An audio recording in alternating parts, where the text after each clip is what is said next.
Hi there, in this video I'm going to show you how to turn on and turn off easy mode on your Samsung Galaxy S25 Ultra.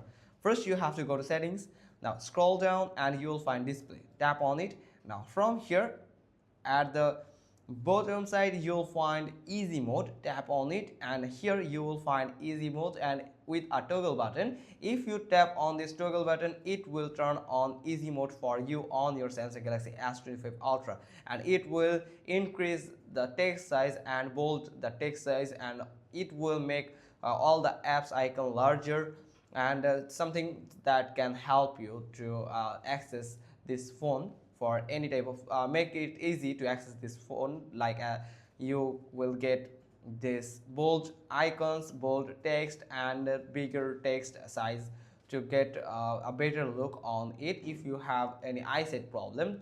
So that's how you can turn on easy mode on your Samsung Galaxy S25 Ultra.